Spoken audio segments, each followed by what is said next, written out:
Sir आप खिलाड़ी थे, तो जी एक खिलाड़ी से राजनेता कैसे हुए? हाँ।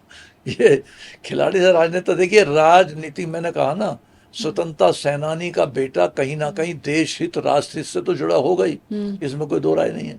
और हम लोग तो ऐसे थे जो, हमको तो भगत सिंह चंद्रशेखर आजाद की कहानियां ही अच्छी लगती थी। हम्म तो कुल मिलाकर के देश के प्रति मोह, हम्म समाज में काम करने के लिए मंशा, हम्म और नौजवान बच्चों के, नौजवान साथियों के लिए हम्म आगे बढ़ करके काम करना, ये मेरी आदत थी। हम्म तो उस लिहाज से, उस तरीके से हम्म मैं खिलाड़ी भी बना, हम्म और खिलाड़ी के बिना पे मेरा एडमिशन बीएचयू में बीएचयू में हुआ। जी। उसके बाद का सफर क्या रहा सर? बाद का सफ़र बस एक दिन ये इत्तेफाक की बात कही है कि मैं अपने तरीके से, हम्म जब मैं लौटा वहाँ से कॉलेज से, तो गांव के लोगों ने मुझको नई उम्र का बच्चा समझ के, मैं गांव में ही आता जाता, बैठता उठता, घूमता फिरता रहता, कोई रोजगार तो था नहीं। हम्म तो गांव के लोगों ने देखा, क्यों नहीं इस नौजवान बच्चे को गांव का प्रधान बना दिया जाए। हम्म गांव वाले लोगों ने इकट्ठा होकर के और मुझे सर्वसम्मति से गांव का, प्रधान। शरफाबाद का प्रधान बना दिया।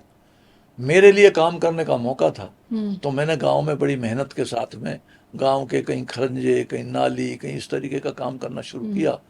तो कुछ ही दिनों बाद ब्लॉक बिसरुक के प्रमुख का चुनाव था। हम्म मेरे सामने एक प्रपोजल आया कि आप प्रमुख ही भी लड़ सकते हैं, हम्म क्योंकि तब गांव का प्रधान एंटाइटल होता प्रमुख बनने के लिए। हम्म तो मैंने उन गांव वालों से, हालांकि ये जातिवादी राजनीति का जो दंश है, हम्म ये तब भी देश में मौजूद था, आज भी मौजूद आज है। भी है वो तो।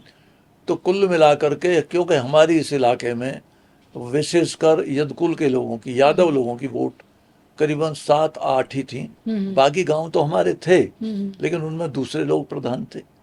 तो कहने का मतलब है, ये हालांकि राजनीति की बड़ी गिरी हुई परिभाषा है हम्म कि मैं जाति व्याधि व्यवस्था की बात कर रहा हूँ, हम्म लेकिन देखने के लिए हम महज आदर्श के रूप में तो कह सकते हैं, हम्म लेकिन प्रैक्टिकली रूप में हम्म कहीं ना कहीं देश उन शिकंजों में आज भी जकड़ा हुआ है।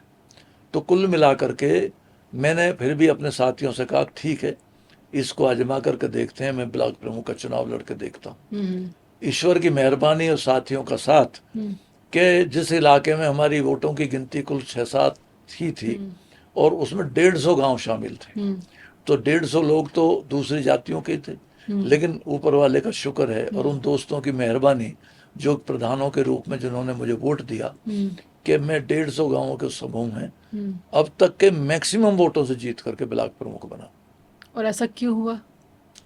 ऐसा शायद, एक तो मेरे खिलाड़ी होने का फायदा मुझे मिला होगा। हम्म एक, मैं समझता हूँ, हालांकि अपने मुंह से वो बात नहीं कहनी चाहिए, हम्म लेकिन फिजिक और हेल्थ से भी हम लोग अच्छे थे, पढ़ने में भी हम्म इंटेलिजेंट थे। हम्म तो कुल मेरा वो सारी बातें, और दूसरे हमारे पिताजी का, जिनको महाशय जी के नाम से जाना जाता था, हम्म उनके अपने सर्किल का भी फायदा मिला होगा।